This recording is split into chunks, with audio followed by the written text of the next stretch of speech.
Hello everybody and welcome to my channel. It is bright and early on a, what is it today? Wednesday morning. I'm actually filming this intro for a second time because I made such a big change in this video. I was like, I just need to refilm the intro. As the title says, this is a Fairyloot Catch-Up vlog. I want to say this is like 3 or 4, but normally I read 3 books, potentially 4 if there's a DNF in these videos. However, I had a bit of a health issue. Again, this is not the health update video. Not yet, still not there. But there is a change because of that health issue. I was supposed to read The Atlas 6, Blood Scion, and The City of Dusk. Unfortunately, The City of Dusk I left for last, and it's just so big, I am not going to finish it before the end of this month. So I hate not being able to talk about books in my wrap-up. So I'm just gonna go ahead and just do the 2 books, The Atlas 6 and Blood Scion. There's plenty about those, or mostly about the Atlas 6 in this video to just give it to you guys. So in the next Fairyloot Catch-Up vlog, because I have started The City of Dusk, it's just taking me a really long time, will be The City of Dusk, I think The Stardust Thief, and what was the last one? Oh, Her Majesty's Royal Coven. So I'm pretty excited about that next one. It's gonna be really good. But for now, you'll just have to see my thoughts on Blood Scion and of course The Atlas 6, which is one of my more anticipated books that I've just been putting off because I was nervous I wouldn't like it because it's had such like back and forth reviews. But I've loved in Olivia Blake. I gave Alone With You in the Ether 5 stars, but then I was like iffy on One for My Enemy. So I'm like, I don't know what the Atlas 6 is going to be, but it's dark academia. I thought I'd really like it. And then Blood Scion is a little, actually way out of my comfort zone. It's a more wartime fantasy book that's like heavily into the wartime stuff. So this vlog has plenty in it without the City of Dusk. It actually would have been too long probably with the City of Dusk. So I'm glad this is all it is. But anyway, it's also funny because I have the Waterstones edition of this video. Even though it's a Fairyloot vlog, I have the Waterstones edition. So here's the Waterstones, the Atlas 6.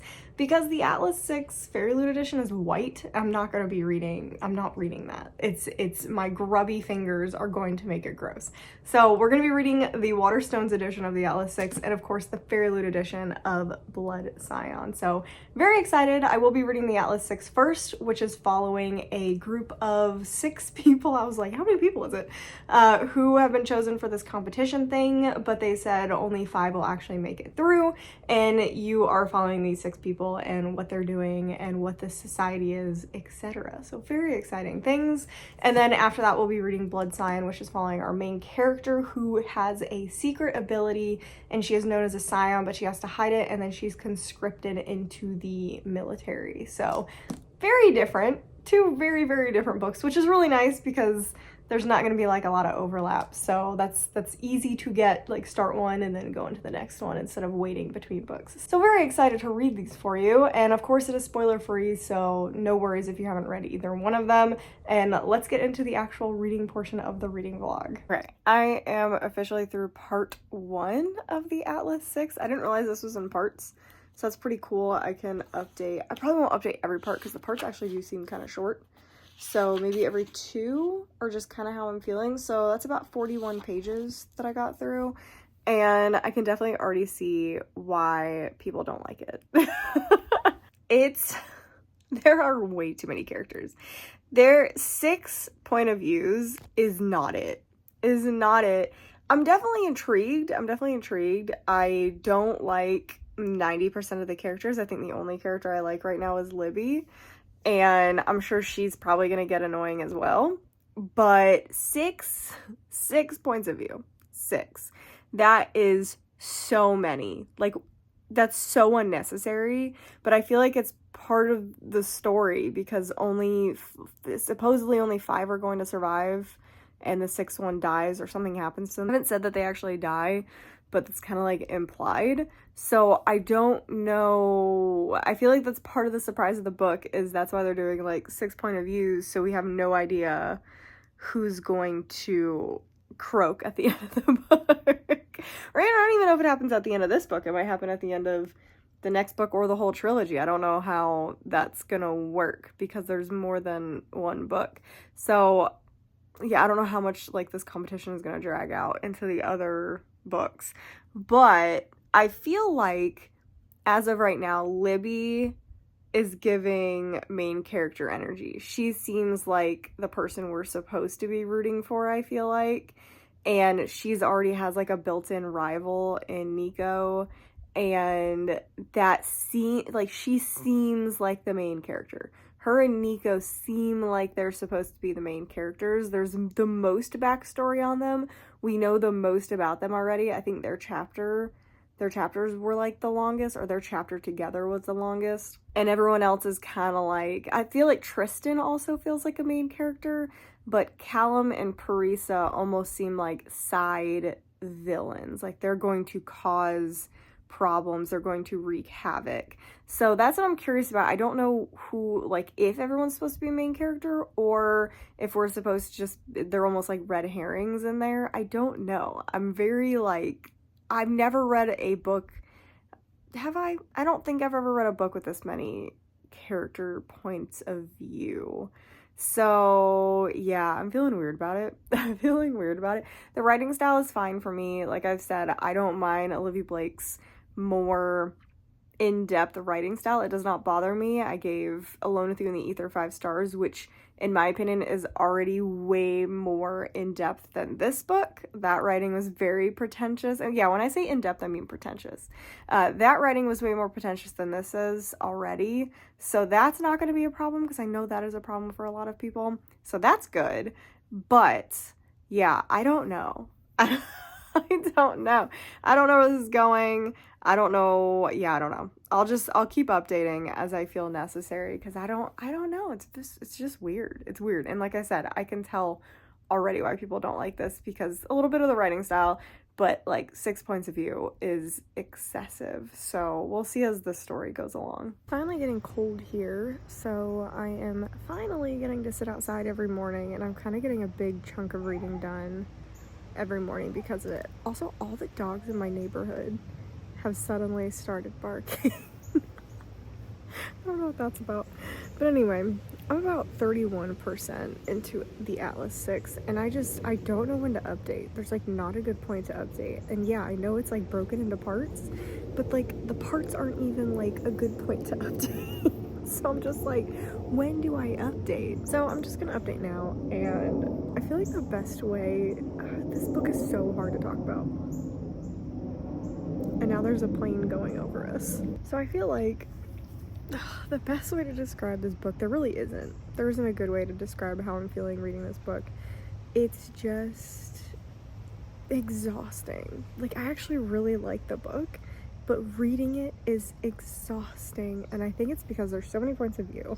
Every point of view is very different. I don't know if this was intentional, but every point of view reflects kind of the personality of the character. So like Nico's chapters are very long and they're kind of emotional compared to the other ones, and they're just all over the place sometimes, but they're still hyper fixated on what he's doing. Libby's are like super long, rambling, chaotic, very like panicky, and her chapters are definitely the most exhausting to read. And it reflects her personality because she's very anxiety ridden. Again, I don't know if it's on purpose because it is becoming clearer, at least for now, that Libby and Nico really are like the main characters. And then Callum's are just, I hate Callum. Callum is absolutely horrible. And his chapters are also pretty short, but they're very like to the point and condescending and almost kind of lazy, which is how he is. And then you have Tristan's, whose chapters are very short, to the point, very non-emotional, very here are the facts kind of thing going on. And then you have Parisa's, who are probably the shortest because she's also the most like mysterious. She's definitely holding the most like her personality closest to her chest and not talking about herself to others or really interacting with other people. And then Raina's the same way. Her chapters are very short, very non-interactive, very secretive, not really talking even to us about what she's like. So it's interesting how the chapters are done, but it is absolutely exhausting reading this book. And again, I'm enjoying it though. I don't know how, but I'm enjoying it. But there are sections of it that just like feel so unnecessary. Like in Libby's chapter, like I said, hers are rambling and all over the place sometimes. She just went like on like a 3-page discussion about wormholes, and I'm just like not interested in that. And normally I like science and books, and I was just like, what is the point of this? Like, just tell us you made a wormhole and now Nico's abusing it to get snacks. Like, that's like the most of what we needed to be told. So it's just very weird. It's very weird. And I don't know. But yeah, I'm 31% through, and I'm gonna keep reading today. I'm not gonna get like any reading done tomorrow because I will be at work. Although if work's slow, I will get reading done there. But I don't know. I'm just reading. I'm reading, and it's a very interesting experience. And I hate filming outside because I have very thin hair, so it makes me look like I'm bald, but I'm not. I just realized that. It looks so bad. But I have just such thin hair. Anyway, that aside, I'm gonna go continue reading. I'm also about to start on a new crochet project because I just finished my old one. I'll show it in a later clip, but I just finished making a polar bear, which is cute. And that's pretty much all I got for you for an update. And I'll probably just wait till the end, or maybe like 70% and then the end. I don't know. I don't know how I'm updating this. It does feel like this book is taking forever though. That is one thing. I feel like I've been reading forever and I'm only at 31%. Like, every time I look down at the percent on my Kindle, I'm surprised by how much I've not read. Which is like never a thing. So it's weird. It's really, really weird, the amount that I feel like I've read versus what I've actually read. So that is definitely not a fun thing. So anyway, I'm gonna get back to reading like I said I would 3 times already. And yeah, that's all I got for you in this update. And yeah, that's it. All right. I thought I was going to update about this more, but I did finish the Atlas 6. I just felt like there was absolutely nothing to say about the book, and so I was like, let me just finish it because the ending and what happens is really going to determine my star rating for this, and I am unhappy to announce that the book that I've been waiting so long to read, the book that I've spent kind of a lot of money on this whole series, this is a 2-star. I am so upset. But I can tell you exactly what I don't like about it. And it's, oh man. Normally I love science and books. I am very into science. I have 2 bachelors in science, one in biochemistry, one in biology. I have a master's in public health relating specifically to infectious diseases.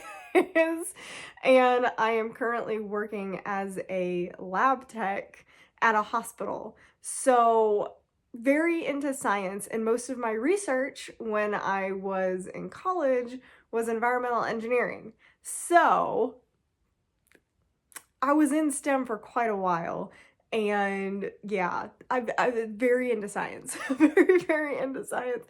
And this was so heavy science and metaphysics. It was physics, and I don't like physics. I really, really hate physics. So if this was like jam-packed with biology or chemistry or something not physics, and even like it's theoretical metaphysics, some string theory-esque things going on, quantum mechanics, wormhole mechanics, and it's just like, it's all of that stuff, and it's dense. It's dense, and it's boring, and it's horrible. And it's just like, there's probably 200 pages in this book that does not need to exist. And I feel like it's because she wanted to go so deep into wormholes for you to understand how difficult it is, and this and this and this, so that when the ending is revealed, it's like, oh wow. But that's not the case. Like, I just didn't care. You could have just told me, you know, wormholes are difficult, which, you know, I feel like the general population knows that just from, you know, like Star Wars and Star Trek. We don't need it explained in such a manner that you want us to explain, like, you want us to understand, like, PhD level theoretical things.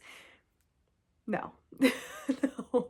It was so not it that I was skipping sections and I didn't miss anything. Like, I literally did not miss anything, and I was skipping just paragraphs of boring text and theoretical stuff, and it was just so painful to get through. I told Lucas on multiple occasions, my husband, that I felt like I had been reading this book for decades. I feel like I have aged years reading this book, and I'm so disappointed because I'm actually like, oh man, this is a hard one to talk about. I love the characters, but not really. Like, I don't actually like the characters. They're all terrible people. But I like what was done with them because I'm very interested to see what happens. Like, I still plan to finish at least the next book. Like, I do plan to go into the next book and read the next book and see what happens because I'm very curious about the progression of what's going to happen with the characters and what they're going to do. I don't generally care about most of the story, but I do care about the characters, so it's so hard talking about this book because I hated it so much, but then there's a part of me that like loved some of it. So it's just it's a weird one. It's a really, really weird one to talk about. There's nothing like what I expected. This, I feel like I was expecting, if you read A Deadly Education, it's my favorite series. If you read A Deadly Education, that's kind of what I expected about this. And I expected more competition, but they basically just sat in a room for the whole book, or like sat in a living space for the whole book, and you just got their thoughts. And there's no real competition. There's no real other thing happening. It really is just them figuring out what's going on slowly throughout the book and dealing with more like the personal interactions between each other. I'm gonna go with 2 stars for now. This could change by the end of the month because when I do my wrap up, sometimes my ratings change on things when I think about them for a while. But right now it's a 2-star because it was a painful experience. This was so painful, and I get why people didn't like it. And I'm a dark academia person, and I did not like this. This was annoying. It was annoying. Oh, I read Alone with You in the Ether. Now I'm worried because I have a 5-star from Olivia Blake, Alone with You in the Ether, and then I have a 3.5 with One for My Enemy, and now I have a 2-star. So I'm like, we're trending down as I'm reading them, which is not great. So I don't know what Masters of Death is gonna be. That's all I have for updates on this because there's nothing coherent. There's like 0 coherent thoughts in my little brain about this book. So we're gonna move on to the next book. I am terrified to read this one, so we're gonna wait till last to read City of Dusk. I also haven't heard great things. Like, oh man, I don't remember who it was in my comment section, but they were just talking about this one and how it was taking them forever to read. So I'm not looking forward to that. I also haven't seen other good things about it, so I'm very nervous this one possibly could be a DNF, which would be really sad because it is like gorgeous. So instead, we're going to start Blood Scion, which I'm also pretty nervous about because for me, I think this is like a wartime book. It sounds really interesting, but the last couple like wartime focused on that kind of stuff, I DNF'd. So I am concerned that I'm not going to like it just based on the subject material, but we're gonna give it a go. I definitely think this will be a nice palette cleanser after the Atlas 6. So I'm hoping this one's just easy to read and straightforward and I don't have a lot to remember, because that was the other thing about the Atlas 6. I was confused as heck for a lot of the book. I was sitting there towards the end I was like, what's happening? Like, because the physics stuff got so in the way of the storyline that I was like, who's what is he doing? So that's so annoying. So annoying. But anyway, Blood Scion. I don't know that much about this one, besides that it's about the main character is a descendant of Shango, the god of heat and fire. I'm a living inferno. I'm a dead girl walking. And I think she's trying to find like her mother. Yeah, her mother has gone missing. And our main character is hiding her identity. And she's conscripted into the army. Just have like challenges and stuff like that. So I think if it focuses on the people and less the wartime stuff, I'll probably like it better. I don't know. I've been so weird about young adult fantasy lately that I don't know what I'm going to like and what I'm not going to like. So I don't know. I don't know where this is gonna go. But anyway, we're gonna read this one next because I cannot bring myself to start this one either yet. So let's start this one. It is Wednesday morning and I really need to go like out. I need to go to the bookstore and I need to run to, I guess I can try Michael's, but they didn't have that much. I feel like I need to go to Joann Fabrics, or I guess I could go to Hobby Lobby. Hobby Lobby should have a lot of fabric. I bought a crochet pattern to make a chicken. So that's kind of my plans today, is to make a chicken and see how that goes. So that's kind of what I want to do today besides reading. I am, how far am I into this? 30% into Blood Scion, and I'm loving it. I am loving it. I am shocked that this was a Fairyloot pick though, because this has so many trigger warnings. Like it has all the trigger warnings, literally all of them. This is a very difficult book. I've already cried twice. And I know, like, I thought, I was like, I really want to read this, but it is really good. It's just really sad and really, it covers a lot of very difficult topics, which I knew going into it because there's literally a little forward, I guess not a forward, but there's like a little page with a disclaimer on it, basically, that's like, this reflects real human issues going on, and it was based on real events, and I'm just like, uh-oh. And yeah, it's a big uh-oh. So, oh man, it's really good though. But yeah, I'm really liking it. I'm really, really liking it. And it's pretty much what I said it was about. It's about a girl who has these powers. She's considered a Scion. I thought it was only fire, but Scions can also have other powers. And so the book opens up with her being drafted into the military, basically, and you kind of get a lot of background about how she is part of the Yoruba people, but they're being persecuted just for existing, and she's also a Scion, and they're being persecuted for being powerful.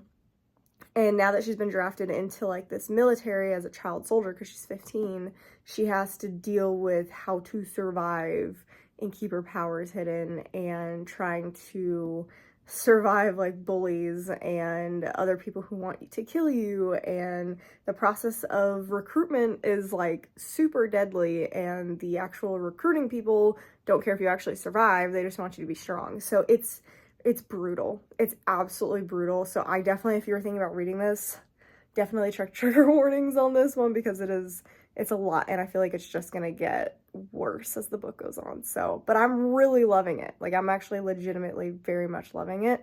The writing style is so good. I am so sucked into this story so quickly. So I'm excited to continue reading. Nervous, but excited. But this is actually where the vlog is going to end. I know that, again, we were supposed to do City of Dusk.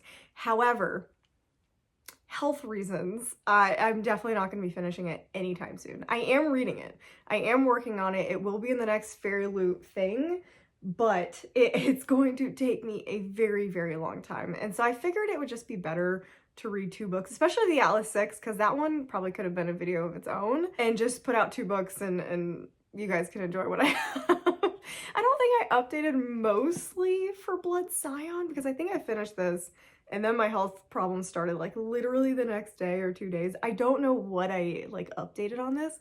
It's also been 2 weeks since I've read this, and I don't really remember most of this book already. Like I really don't. I think I gave it a 3.75, but I might have put it down at a 3.5. I don't even remember. I'm gonna say about a 3.5 because now I don't remember anything. I did get through the book. I do remember a lot of it. However, I also remember having a lot of problems with it, that this was just even in a book box. This is so violent. This is so disturbing. It's really good, and it has like really good messages, but there's like disfigurement, there's essay, there's literally everything. There's beyond violent, like the violence in this book is crazy high. So this, I don't think, should have been in any book box. No book box should have done this because it's a lot. There's a lot in here that a lot of people cannot read. They just can't. So I think that's a major problem with putting this in a book box. So I don't even know if I can say I enjoyed the reading experience because it was so dark and depressing, and oh my gosh, it was just horrific at the time. I feel like this is one of those books that if a person picks up, it needs to be their decision at a bookstore. Like, this is not something you just hand somebody and you're like, oh, this is part of a book box. No. No. It's too much. It's way too much. Yeah. That was pretty much my whole thing off of that. It was too much to be in a book box. And that's pretty much all I have for updates, just because I don't remember most of what happened in this. There's a, there's a mutilation scene towards the end that is just, it was making me nauseous, that I was like, don't love it. Don't love it. So yeah, if you want to read this or you have it, beware. Beware, look up trigger warnings. They are everywhere. But it's still good. That's what I'm struggling the most with, is my own personal feelings about, like, I don't know. It's good, but it's terrible at the same time, and terrible as in like the subject matter. So I'm just struggling with this one. But 3.5, it was still good. And it was, I think, what did I give Atlas 6? Like a 2? I don't even remember. I am dreading reading the second one. And I have 2 special editions of the Atlas 6. It's just a mess. It's a mess. I'm shocked I didn't like the Atlas 6. I will give you a small update for City of Dusk. I have read only this much. I do have the audiobook because this is a long book.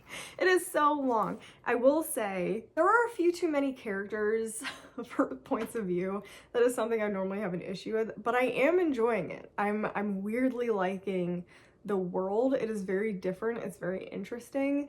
And I am excited to continue it. I think it's too long. I do think there are too many points of view. There's like 5 at this point that I'm up to, and I'm not loving that. And they kind of like run into each other. Like, you'll be reading a chapter and it'll seem like it's in one point of view, and then it'll switch, and then it's kind of like, oh, this is confusing.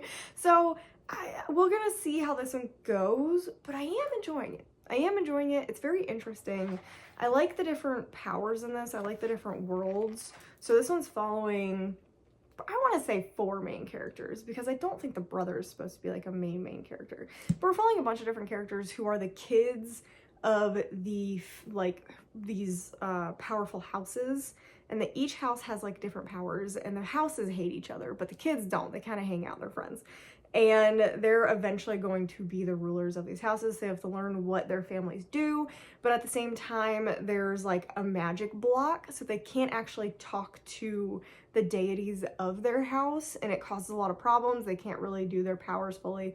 So now they're trying to figure out how to fix that, and they're also jostling for power because the houses are kind of directly in line for the throne, and the king has no heirs, so one of them should get picked as an eventual heir or king to the throne or queen to the throne. It's kind of what's going on, and it's really interesting. And there's also like the main bad in this right now is there's conjurers, and there's like dead things that are popping up that shouldn't be. So that's also very interesting. So I'm enjoying this. This is gonna be in the next Fairyloot vlog, a first book in there. I don't know the other books that are gonna be in that vlog. Where's my spreadsheet? The Stardust Thief is going to be in there, which I am so. I haven't really heard anything about that book, so that one makes me a little bit nervous. And then Her Majesty's Royal Coven, which I'm super excited about. I was so excited about that one. I was able to snag a copy of the Waterstone's second book, because I didn't love Fairyloot's like rendition of the second book, and I loved Waterstone's. So I'm really excited to get the Waterstone's edition of that. So that really pretty turquoise color for the second one. So that'll be the next one. But for this one, we just ended up reading the Atlas 6, which I feel like was, again, entertainment enough, because that was one that I've been waiting to read, and I thought I was going to love it, and it was so not good. It was so not good, and I get why people don't like it now. I really get it, but I also couldn't stop reading it because I wanted to know what happened, but it was also kind of lame what happened. So I'm just like, do I really want to read the next one? No. Am I going to attempt to read the next one? Yeah, because I also have the third one coming already, I think, from Fairyloot eventually. So I'm just like, I'm loving it. I'm loving it. I'm having a great time. So anyway, that was everything for this vlog. Like I said, I have not filmed in quite a while, so we're just getting back into the swing of things. And yeah, so that's everything for this vlog. I hope you guys enjoyed it. I'm sorry it's such a long time coming, but I hope this was worth the wait. Don't know about that. But again, thanks again for sticking around, because I know it's been a while since I posted anything, and it's going to be sporadic because it just depends how I'm feeling. It just depends how I'm feeling in that time of if I can film, etc. So make sure you subscribe if you enjoy the content. Hopefully I'll be getting better and more stuff will be coming out. As usual, I'll have my normal like end of month content. I should be starting the Vampires of El Norte any day now. Any day now. I'm just not in the mood to read it, but I should be starting that soon. And then I will have like end of month reading wrap up, and I don't know if I'm doing a TBR for next month. We may talk about it. I'll probably just repost what I did previously because there's still a lot on that list that I want to read. I think that's, what is it? Oh, and on book unboxings. I'll have plenty of book unboxings that are not hard to do and film, so that shouldn't be too much of an issue. And yeah, that's everything so I have. So like I said, make sure you subscribe, make sure you like the video if you enjoyed it, and make sure you comment down below. I would love to hear from you. I know I can be slow getting to comments lately, but I am reading all of them. I do read every single comment and I think about it. So just know that I do read them all. And some of you guys are so funny. So I'm also planning a future vlog. I don't know how long it's going to take to get to, but it is your most recommended. Like, my subscribers bullied me into reading this. And right now I have Good Girl's Guide to Murder and of course the Raven Boys. So definitely look out for that. I hopefully should be starting that soon. Those are like easier fun books, so if you guys have any more recommendations like that that I can add to that so I can get 3 on that list, I would love that.